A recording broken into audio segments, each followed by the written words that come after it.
Bíblias no Evangelho de Mateus. Já que nós estamos iniciando nossa campanha de jejum, nós vamos aprender sobre o jejum bíblico. Essa palavra, ela é um resumo que eu fiz. De uma ministração com o mesmo título e praticamente o mesmo conteúdo do pastor Eibe, que a gente ouviu há algum tempo atrás. Jejum, fonte secreta de poder. Quantos abriram aí em Mateus 6? Amém? Quando jejuarem, não mostrem uma aparência triste como os hipócritas, pois eles mudam a aparência do rosto, a fim de que os outros vejam que eles estão jejuando. Eu digo verdadeiramente que eles já receberam sua plena recompensa. Agora o verso 17. Ao jejuar, arrume o cabelo e lave o rosto, para que não pareça aos outros que você está jejuando, mas apenas a seu pai, que vê em secreto, e seu pai, que vê em secreto, o recompensará. Vamos orar.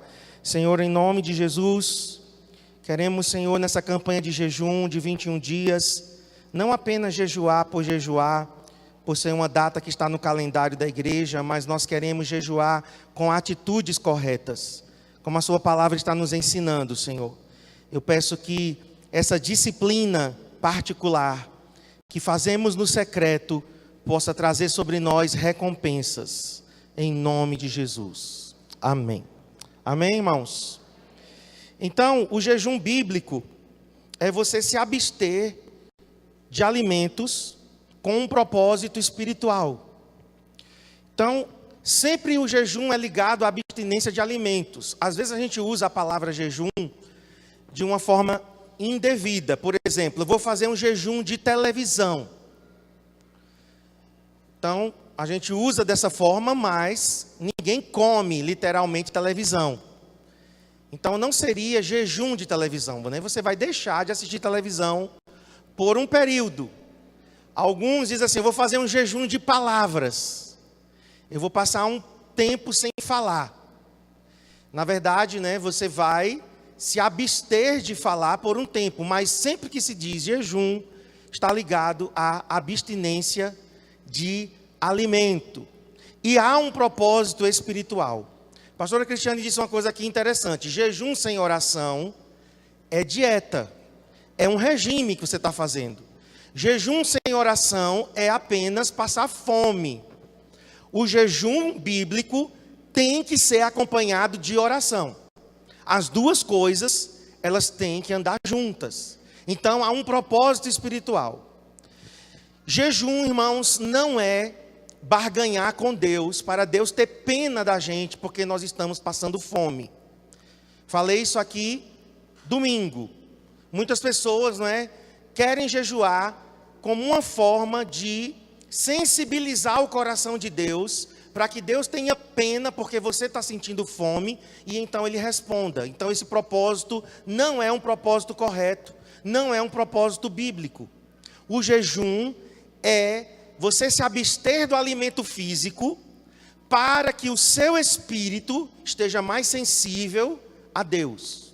Quando o nosso corpo, ele não se alimenta, ele fica fraco. A nossa carne, ela enfraquece e o nosso espírito se fortalece. Então, o propósito do jejum é que você esteja agora crucificando a sua carne para fortalecer o seu espírito e então você ouvir melhor a voz de Deus. Quem jejua, afina o ouvido melhor para ouvir a voz de Deus. A disciplina do jejum libera a unção, o favor e a bênção de Deus na vida do cristão. A gente não sabe explicar, por que o jejum toca tanto o coração de Deus. Eu imagino que o jejum é algo poderoso, porque Deus está vendo que nós estamos dizendo, Senhor, Tu és mais importante do que o alimento físico. Tu és mais importante, Senhor, para mim, do que um prato de comida. Nem só de pão viverá o homem, diz, mas da palavra que procede da boca de Deus. Então eu acredito que Deus libera sobre o cristão que jejua essa unção, esse favor, essa bênção, porque Ele está vendo a atitude do nosso coração, dizendo: Senhor, Tu és mais importante do que o alimento físico. Agora, nós lemos aqui em Mateus que o jejum é uma disciplina particular.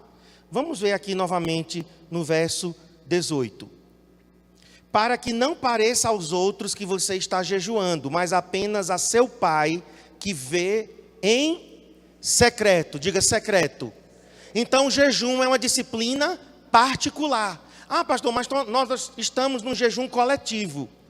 A data é coletiva, mas a prática é individual. A prática tem que ser no secreto. Por isso que Jesus está dizendo: olha, lava o rosto, arrume o cabelo, não é?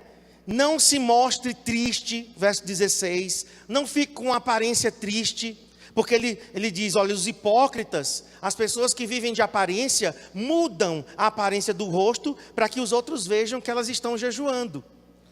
Não é? Então, muitas vezes, alguns cristãos fazem isso. Não é? Eles ficam bem descabelados, eles ficam, não é, bem cabisbaixos, eles ficam assim, bem tristes, para que as pessoas perguntem: o que é que você tem? Não, eu estou jejuando. Estou fazendo um sacrifício muito grande. E aí alguém diz: olha, que pessoa espiritual. Eita, fulano, fulana, isso é que é crente. Então Jesus está dizendo: nós não temos que mostrar a ninguém isso. Né? E eu lembro que muitas vezes, né, quando a gente trabalha, ou quando você tem algum familiar que ainda não é cristão, acontece da pessoa perguntar a você, né? Eu lembro, né, algumas vezes, por exemplo, que alguém me ofereceu alguma coisa para eu comer e eu estava em jejum, e aí eu digo ou não digo que eu estou em jejum? Porque Jesus disse que tem que ser em secreto, né? E eu também não podia mentir para a pessoa. Então, nesse caso, a gente fala, mas a gente fala assim de uma maneira bem rápida, né? Sem querer sensibilizar o coração da pessoa para ela ter pena da gente. Essa semana nós fomos na nutricionista e nós íamos começar, semana passada, nós íamos começar o jejum ontem. Então, é claro que a gente não ia chegar lá e dizer a uma nutricionista que talvez não entenda o que é isso. Não, a gente vai passar 21 dias agora de jejum, né? Algumas pessoas não vão entender isso. Os médicos vão achar que você vai morrer. Ele vai achar que você não vai sobreviver a 21 dias de jejum. Então, a gente precisa ter esse cuidado de manter essa disciplina em secreto. É uma disciplina em particular, mas gera recompensas públicas. Olha aí a última frase. E o seu Pai, que o vê em secreto, o recompensará. Quem quer aqui recompensas do Pai Celestial? Então, quando você está no secreto, jejuando, o Pai Celestial está te vendo e Ele te recompensará publicamente. As pessoas as pessoas verão o favor de Deus sobre a sua vida. As pessoas vão dizer que eu e você somos abençoados por Deus. De alguma forma, elas perceberão o favor de Deus sobre nós. Amém? Agora, os tipos de jejum.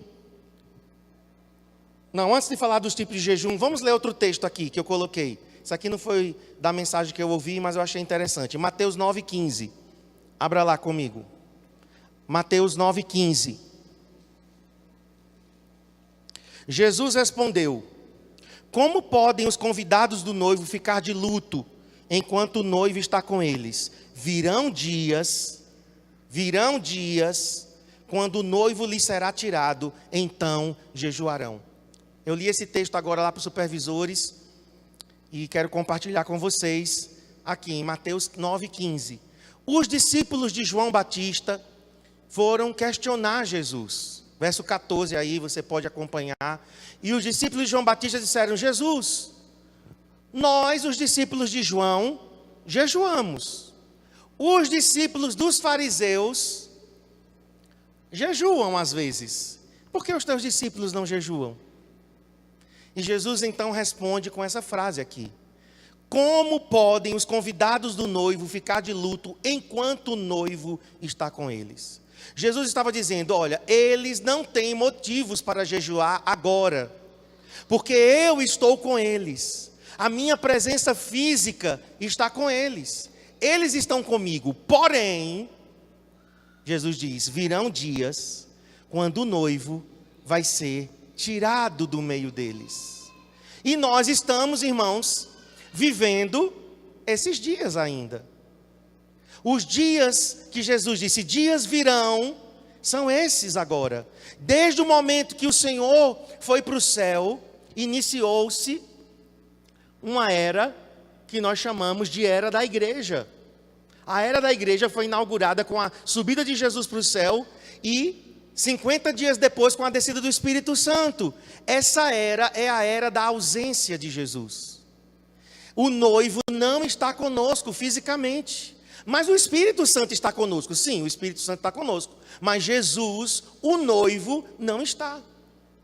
Então Jesus disse, nessa época, nesta era da igreja, eles jejuarão. Então olha para mim, jejum é esperado de todo crente normal na era da igreja. É anormal quando um crente não jejua. Eu conheço crentes que nunca jejuaram na vida. Nunca. Você conhece algum caso assim? Eu conheço. Eu conheço pastores que nunca jejuaram, gente. Então, Jesus está dizendo, o noivo vai ser tirado. E vocês jejuarão.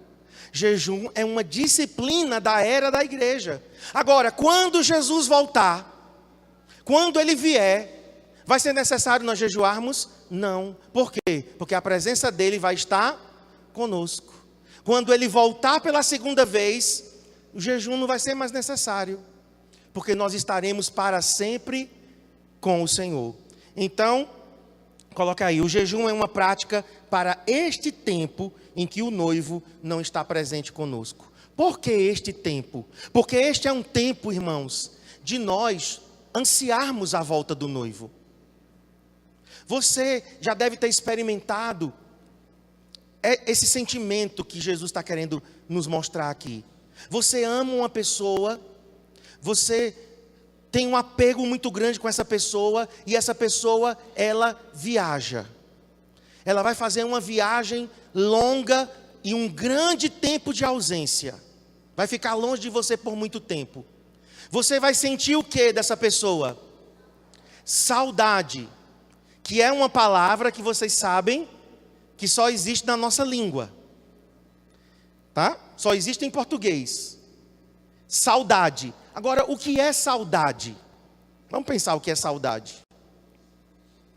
Saudade é só sentir falta? Sim ou não? Eu estou com saudade, eu estou sentindo falta. É só isso? Não.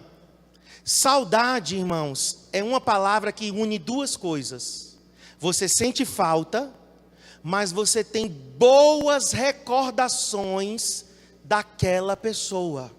Você se lembra de coisas boas, de momentos bons, de momentos agradáveis, e então você sente a falta, e ao mesmo tempo você deseja que ela volte.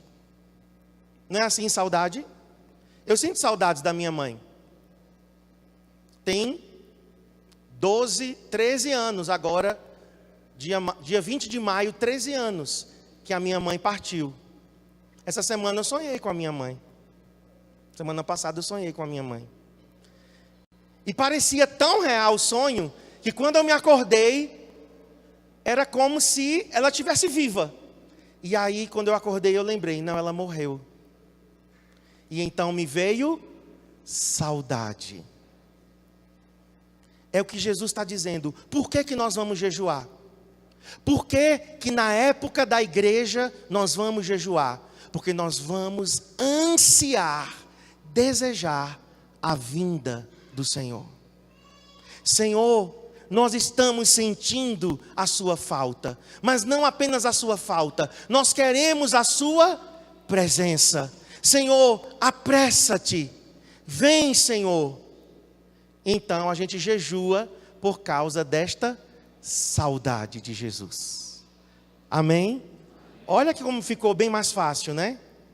Do que dizer, vou morrer de fome, vou me punir, né? Vou me penitenciar. Jejua, jejua. Olha como é diferente você dizer, Senhor, estou jejuando, porque eu estou com saudades de Ti. Jesus, eu quero a Sua presença. Senhor, eu quero que o Senhor esteja comigo. Eu quero que o Senhor volte. Maranata, vem, Senhor Jesus. Amém, irmãos? É lindo demais isso. Agora, 3 tipos de jejum. E você vai aqui descobrir qual é o que nós estamos fazendo, tá? Existe um jejum absoluto, que nós chamamos também de jejum sobrenatural. Ninguém pode fazer este jejum absoluto sem uma capacitação sobrenatural de Deus. É um milagre. O jejum absoluto, a pessoa não come nada e não bebe nada. Então a gente só conhece 2 na Bíblia e um terceiro que alguns têm dúvida se foi absoluto. A gente tem certeza que Moisés jejuou absoluto. Ele subiu ao Monte Sinai para receber as tábuas da lei. A Bíblia diz que Moisés passou 40 dias lá com o Senhor. A Bíblia não diz que ele levou uma mochilinha com comida, nem uma garrafinha de água mineral. Nós entendemos que aquele jejum de 40 dias foi sobrenatural. Deus capacitou Moisés e o corpo dele foi tocado de forma sobrenatural. Então não faça jejum absoluto, a menos que você esteja no nível de Moisés. Ou se Deus realmente te der assim uma direção muito clara, porque se você fizer sem um direcionamento de Deus, você vai morrer. O nosso corpo, sem comida, ele sobrevive 50 dias, 60 dias, sem comida. Certo? Sem comida. Você sobrevive só com água até 60 dias. Seu corpo ele vai começar a consumir todas as gorduras. Depois que a gordura acabar, ele vai começar a consumir toda a massa muscular. E aí você vai emagrecer e vai ficar só pele e osso. Mas você não morre. Até 50, 60 dias só com água. Agora, se você deixar de tomar água por 3 dias, no 4º dia, provavelmente seus rins entrarão em falência. E colapsam, e você então morre se você parar de beber água. Então, por isso que o jejum absoluto, ele é sobrenatural. Ninguém pode fazer um jejum absoluto se não for um milagre de Deus capacitando esta pessoa. Amém? Os irmãos da Coreia, eles fazem jejum normal. Esse aqui, o segundo. Não comem nada e bebem somente água por 40 dias. Eles fazem isso. Então eles vão para a montanha de oração, nos arredores de Seul. Lá tem uns quartinhos de oração, esteira, não tem colchão.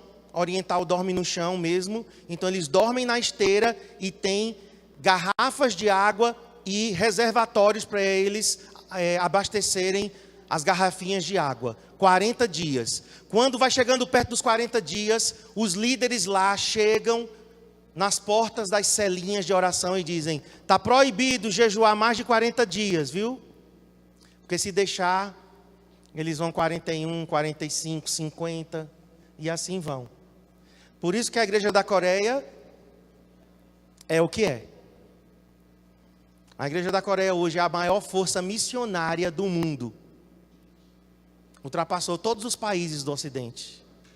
As maiores igrejas do mundo estão na Coreia. Nós conhecemos um pastor coreano, pense num homem brabo.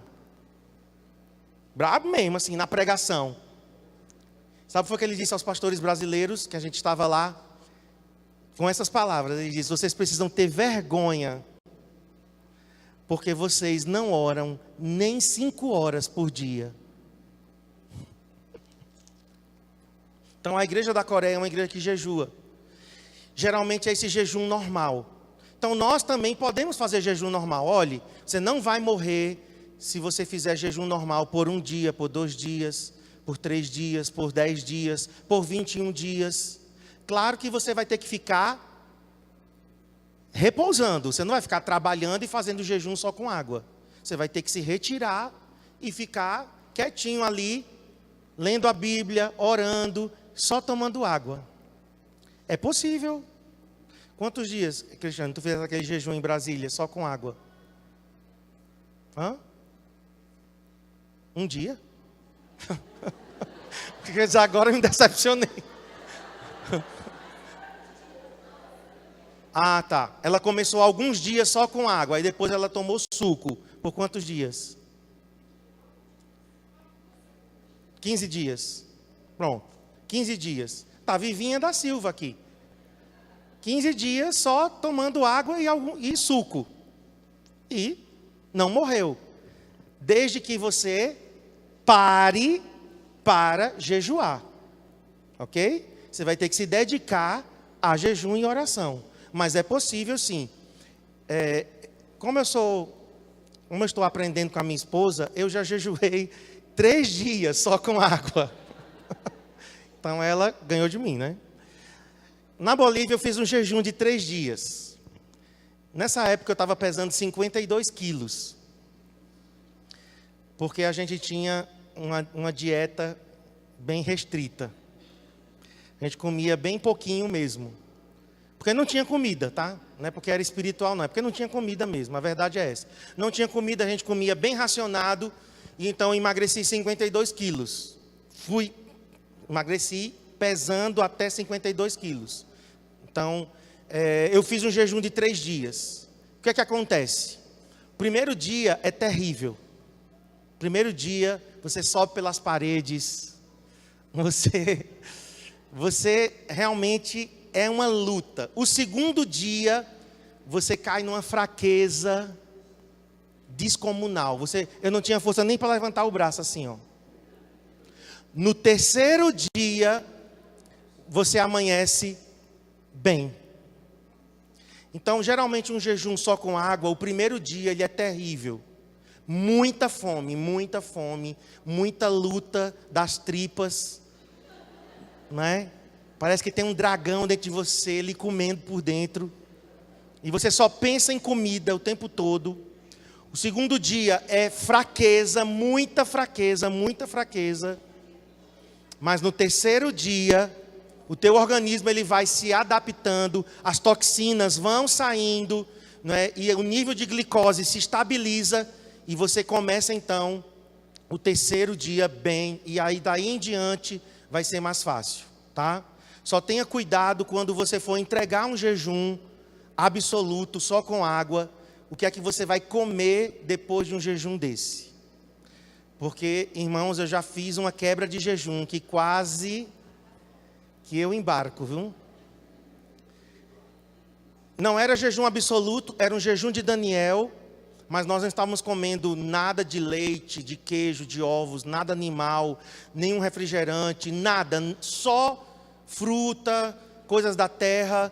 E eu quebrei o jejum, irmãos, com Coca-Cola, leite, iogurte e queijo. E quase que, né, a coisa evolui para a morte no vaso sanitário. Então a gente tem que ter sabedoria para entrar no jejum e sabedoria para sair de um jejum absoluto, tá? Agora o terceiro tipo, parcial. Esse daqui não tem muito segredo, não tem preparo. Você não precisa, eu vou me preparar 1 semana para poder abrir mão do café da manhã. Não, você não vai precisar de um preparo assim, certo? Porque quando você vai fazer exame de endoscopia, você fica de jejum numa boa, não é? Então, o jejum parcial, você se abstém de 1 ou 2 refeições, ou de alguns tipos de alimentos. Então, agora, vamos lá, dever de casa. Qual é o jejum que nós estamos fazendo? Parcial. Nós estamos fazendo um jejum parcial. Por quê? Nós estamos nos abstendo de uma ou duas refeições, ou estamos nos abstendo de alguns tipos de alimentos. Ok? Pastor, e se eu quiser jejuar normal esses 21 dias? Amém, vá em frente. A gente vai orar por você e o Senhor vai te fortalecer. Ok? Agora, pode colocar aí, os 3 deveres ou as 3 práticas de um cristão autêntico. Então, abra comigo em Mateus 6.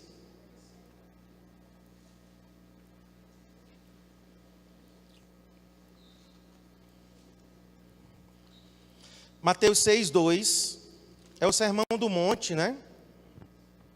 Então, Jesus diz: quando, pois, deres esmola, não toques trombeta diante de ti, como fazem os hipócritas nas sinagogas e nas ruas, para serem glorificados pelos homens. Em verdade vos digo que eles já receberam a recompensa. Tu, porém, ao dares a esmola, ignore a tua mão esquerda o que faz a tua mão direita, para que a tua esmola fique em secreto, veja, tudo é em secreto, e teu Pai, que te vê em secreto, te recompensará. Então, o primeiro dever de um cristão autêntico é dar. Nós precisamos, irmãos, ser um povo que dá. Aqui fala da palavra esmola, que é uma ajuda dada a uma pessoa carente, a uma pessoa pobre. Toda ajuda que nós damos a alguém carente ou pobre se encaixa nesta palavra aqui, esmola. A gente pensa esmola como o resto, como umas moedinhas, né? Ou como um resto de comida que você não quer mais, aí dá de esmola. Mas a Bíblia está dizendo de forma diferente. Quando nós abençoamos alguém com qualquer tipo de doação, nós estamos dando. É uma disciplina, é uma prática. Nós precisamos aprender essa prática, porque Jesus disse que mais bem-aventurado é dar do que receber. Nós estamos acostumados a receber e não a dar. Mas aqui está dizendo que o primeiro dever de um cristão nascido de novo, de um cristão autêntico, é aprender a dar. Então, abra a sua bolsa, a sua carteira, abra a sua casa, abra a sua despensa, abra seu guarda-roupa, abra a geladeira, abra a sua vida. O dar traz recompensas. Então, o que é que eu sempre faço? Pelo menos 2 vezes por ano, eu vou lá no meu guarda-roupa e faço uma limpeza. Por quê? Porque eu quero dar para abençoar. Eu quero abençoar pessoas, porque eu tenho sido abençoado. Então eu quero dar. Que sentido tem de eu ter um guarda-roupa abarrotado de roupas que eu não uso? Sapatos que eu não calço? A nossa despensa, às vezes na marcha do amor, o que é que a gente faz? A gente pede para os outros darem. Mas eu te pergunto, você mesmo contribuiu para a marcha do amor? Não, eu fui no supermercado, eu fui no armazém. Sim, mas é os outros dando. Nós precisamos do nosso alimento. Nós precisamos da nossa despensa. Claro que você talvez não vai doar 50 quilos, mas nós podemos, da nossa própria despensa, doar.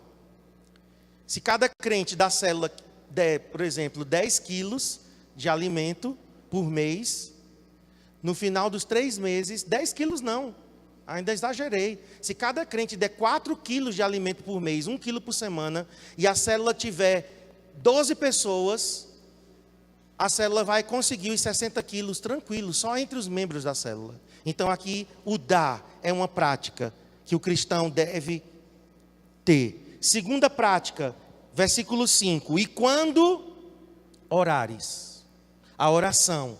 E aí ele fala, quando orares, não sereis como os hipócritas. Novamente a mesma comparação, porque gostam de orar em pé, para todo mundo ver. E Jesus diz, olha, quem está se mostrando para os homens já recebeu recompensa. Mas entra no teu quarto, fecha a porta e orarás ao teu pai que está em secreto. E o teu pai que te vê em secreto te recompensará. O mesmo princípio de dar é o mesmo princípio de orar. E ele diz: não useis de vãs repetições, né, como os gentios, achando que pelo muito falar serão ouvidos. Então aqui nós temos o segundo dever de um cristão, que é a oração. E o terceiro está no verso 16 que nós lemos: quando jejuardes. Agora, para você que é bom de português, porque Tadeu também é aula de português. Vamos lá. Essa palavra quando, ela indica o quê?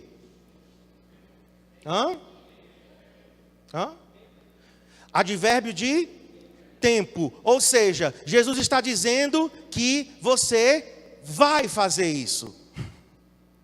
Quando der esmolas, quando orardes, quando jejuardes. Jesus não está dizendo se derdes esmolas, se orardes, se jejuardes. Porque o se seria o quê?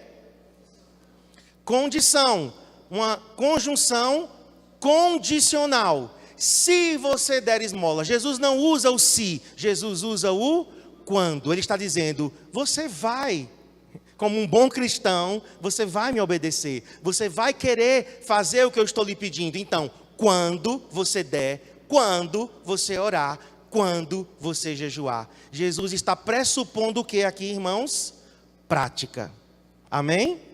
Jesus está dizendo: vocês farão isso. Então, quando vocês fizerem, façam do jeito certo. Então, nós temos o jejum no mesmo nível de oração e no mesmo nível de dar. Vamos lá, diga: dar, orar e jejuar são práticas, diga, são práticas que o Senhor espera que eu faça. Quando eu fizer. Ok, muito bem. Então, agora também é o seguinte: quando eu quiser fazer, não é quando eu quiser fazer. Ele está dizendo quando, e o verbo já está na ação. Quando der, quando orar, quando jejuar. Para finalizar, irmãos, o jejum, ele combate os desejos da carne. Vamos abrir em Mateus 17, 21.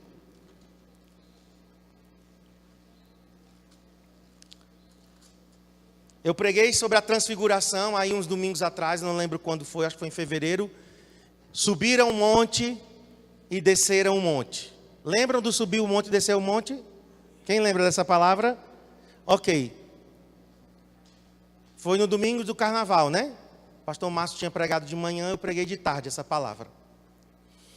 E aí quando eles desceram o monte, tinha um homem com um filho possesso de demônios. E quando eles chegaram, verso 14, quando chegaram junto da multidão, aproximou-se dele um homem que se ajoelhou e disse: Senhor, compadece-te de meu filho, porque é lunático. Tem uma versão que diz epilético, mas na verdade aqui era possesso de demônios, e sofre muito, pois muitas vezes cai no fogo e outras muitas na água. Apresentei-os aos teus discípulos, porque 9 discípulos tinham ficado. 3 tinham subido com Jesus. Pedro, Tiago e João subiram. 9 ficaram. Já lembraram da musiquinha, né? Apresentei-o a 9 dos teus discípulos e eles não puderam curá-lo. Aí Jesus exclama: ó geração incrédula, olhando para os discípulos, tá? Jesus está chamando os seus discípulos de geração incrédula e perversa. Até quando eu estarei convosco? Até quando eu vou aguentar isso? Jesus, irmãos, aqui pegou um A, viu? Jesus aqui. Até quando eu vou aguentar? Eu vou sofrer isso? Traga aqui o menino. E Jesus repreendeu o demônio, e este saiu do menino, e desde aquela hora o menino ficou curado. Aí os discípulos, bem mansinho, bem desconfiado, depois que a gente faz coisa errada, eu levo uma bronca assim, bem boa, né? Um rabinho entre as pernas. Jesus, vem cá em particular. Verso 19. Por que motivo não podemos nós expulsar esse demônio? E ele lhes respondeu: por causa da pequenez da vossa fé. A fé de vocês é pequena. Porque em verdade vos digo que se tiverdes fé como um grão de mostarda, direis a este monte: e o monte aqui era o menino endemoniado, né? O endemoniamento, na verdade. Direis a este monte, passa daqui para acolá, e ele passará. Nada vos será impossível. Então, com fé, você pode expulsar qualquer capeta. E o verso 21 mas esta casta... Então, o menino não estava possesso por um demônio, ele estava possesso por uma casta de demônios, por uma legião de demônios. Então, pode ser que algumas pessoas não tenham apenas uma possessão por um demônio, pode ser que ela esteja possessa por vários demônios. Então, esta casta não se expele, não se expulsa, senão por meio de oração e jejum. O que é que nós aprendemos com Jesus? Determinados demônios só saem com oração e jejum. Determinados pecados, aqui diz, o jejum quebra o poder dos vícios sexuais e derrota as amarras demoníacas. Pessoas que estão presas em vícios sexuais, pornografia, impureza, masturbação, adultério, fornicação, prostituição, vícios sexuais, isso tem um poder muito grande. O pastor Eibe até fala um exemplo lá do livro de Juízes, que eles foram guerrear contra um povo, e aquele povo estava debaixo da influência de um espírito de prostituição, e eles foram derrotados na primeira vez, voltaram derrotados, jejuaram, se fortaleceram e foram novamente lutar e ganharam a guerra. Então, espíritos malignos, especialmente na área de pecados e vícios sexuais, só se vence com jejum e oração. A pessoa está querendo vencer um vício e muitas vezes não quer jejuar. Pastor, ora aqui por mim, ora aqui por mim. Mas ela também precisa jejuar. A carne precisa enfraquecer, o poder da carne tem que ser quebrado e o poder das amarras demoníacas tem que ser quebrado. Então Jesus está dizendo, esta casta, que no caso aqui não era um espírito na área sexual, era um espírito de loucura. Mas Jesus está dizendo aqui que existem espíritos malignos que só se vence com jejum e oração. Então aproveita a nossa campanha de jejum e oração para você orar especificamente, talvez em áreas de pecados que você precisa vencer. Especialmente, como eu falei, pecados na área sexual precisam de uma quebra desse poder através do jejum e da oração. Então faça isso. Às vezes não é um pecado sexual, mas às vezes é um pecado da carne mesmo. A tua carne, ela gosta muito de comer, glutonaria. Como é que se quebra o pecado da glutonaria? Jejuando. Jejuando. Às vezes a carne está com muita força na nossa vida. A gente não perdoa facilmente. Gente que não perdoa facilmente, gente rancorosa, né? Pessoas que estão querendo voltar às velhas atitudes da velha natureza. Tem crentes que venceram coisas lá atrás e essas coisas estão voltando na vida deles hoje. Irmãos, eu já senti isso. Eu era uma pessoa muito vingativa, extremamente vingativa antes de eu converter. Aí converti, Jesus entrou na minha vida, tal, eu consegui liberar perdão e eu realmente senti que aquela vingança, aquela coisa ruim dentro de mim tinha perdido força. Mas vocês acreditam que muitos anos depois de crente, eu comecei a querer vingança de novo? Aquela coisa começou a crescer dentro de mim de novo. Quando alguém fazia uma coisa ruim comigo, eu dizia, vai me pagar. Aí Deus disse, ei, a velha natureza, o defunto está ressuscitando. Joga areia na cara desse defunto, ele tem que ficar enterrado. Porque defunto enterrado não ressuscita. E eu tive, irmãos, que lutar contra velhos pecados. Especialmente esse de vingança. Outra coisa, indiferença. Eu tive que lutar contra o pecado da indiferença. Uma pessoa fazia uma coisa ruim contra mim, eu dizia, tudo bem, eu perdoo, mas eu não quero mais conversa com ela. Eu tive que vencer isso. Isso eram coisas da minha velha natureza. Eu dava um chá de gelo na pessoa, sabe? E a pessoa vinha, se humilhava, como diz a minha esposa, me chaleirar. E eu ficava, tudo bem, indiferente. Isso é velha natureza. A velha natureza tem que ser vencida. Coisas do velho homem, vingança, rancor, ressentimento, coisas que eu lutei assim duro mesmo, porque eram coisas arraigadas dentro de mim. E o jejum nos ajuda a vencer a velha natureza. Adão e Eva foram atraídos e enganados pelo diabo, mas o que foi que atraiu Adão e Eva? Qual foi a isca? Maçã não, pelo amor de Deus, né, gente? Fruto da árvore do conhecimento do bem e do mal. O fruto era agradável à vista e gostoso de comer. Olha, gostoso de comer. Veja mesmo. O quanto que muitas vezes a carne é atraída. Era bonito de se ver, gostoso de se comer e bom para dar entendimento. Concupiscência dos olhos, concupiscência da carne e soberba da vida. Então, eles foram atraídos pelo rei estômago. Pastor Eibe diz isso, né, na ministração dele. Você tem que destronar o rei estômago. Está aqui, ó, um reizinho aqui dentro de você. E você tem que destroná-lo. Que não é fácil destronar o rei estômago. Esaú, ele vendeu a bênção dele por uma refeição. Um prato de comida. E Esaú vendeu o direito de primogenitura. De novo, o rei estômago mandando na vida daquele homem. Sodoma e Gomorra, elas eram dominadas pelo egoísmo e não ajudavam os necessitados. Então em Ezequiel 16, você anota para ler, porque nós já vamos encerrar, mas Ezequiel 16, 49 a 50, diz o seguinte, que Sodoma e Gomorra era farto de pão. Tinha fartura de pão. Eles comiam muito, era muito banquete, mas eles não abençoavam os necessitados. Então nós vemos o que aqui nessas referências? Que a comida, que o estômago, muitas vezes está dominando. Paulo disse lá em Filipenses, o Deus deles é o ventre. Olha que expressão forte. O Deus deles é o ventre. Jesus disse, do seu ventre fluirão rios de águas vivas. Amém? Então eu quero terminar agora orando por você.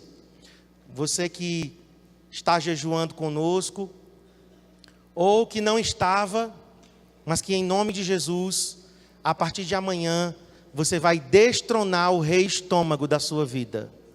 Amém? Amém? Vamos ficar em pé para a gente orar.